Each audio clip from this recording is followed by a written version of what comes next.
પ્રેમી અને પ્રેમિકા વચ્ચે એકબીજા પર કરેલા ખર્ચા અને ઉછીના લીધેલા નાણાં બાબતે થયેલી તકરારમાં પ્રેમિકા જીવ ગુમાવવાનો વારો આવ્યો છે। જેમાં અમદાવાદના એરપોર્ટ વિસ્તારમાં આવેલી હોટલના રૂમમાંથી આ યુવતીની હત્યા કરાયેલો મૃતદેહ મળી આવ્યો।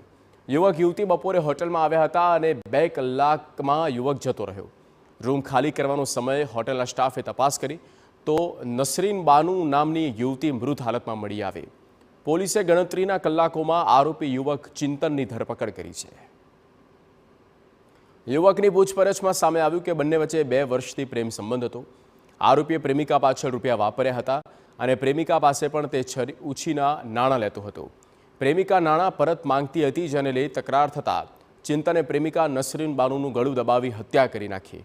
આરોપીને હત્યા કર્યા બાદ પસ્તાવો થયા તે આપઘાતનો પ્રયાસ કરવા આણંદ તરફ ગયો હતો। જો કે યુવકને ક્રાઇમ બ્રાન્ચની ટીમે આણંદ પાસેના ચીખોત્રા બ્રિજ પરથી ઝડપી પાડ્યો હતો।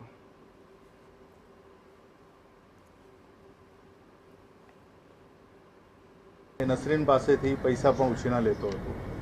એટલે ચિંતનની જે પ્રાથમિક પૂછપરછમાં જે માહિતી મળી છે એ મુજબ મૃતક પાછળ એણે ઘણો બધો ખર્ચો કરેલો હતો અને જ્યારે મૃતક નસરીન બાનુએ ચિંતન વાઘેલાને જે પૈસા આપેલા હતા એ પૈસા પાછા મેળવવા માટે અવારનવાર એને દબાણ કરતી હતી અને જે રિલેશનશિપ છે અને એ લગ્નમાં પરિણમવા માટે પણ દબાણ કરતી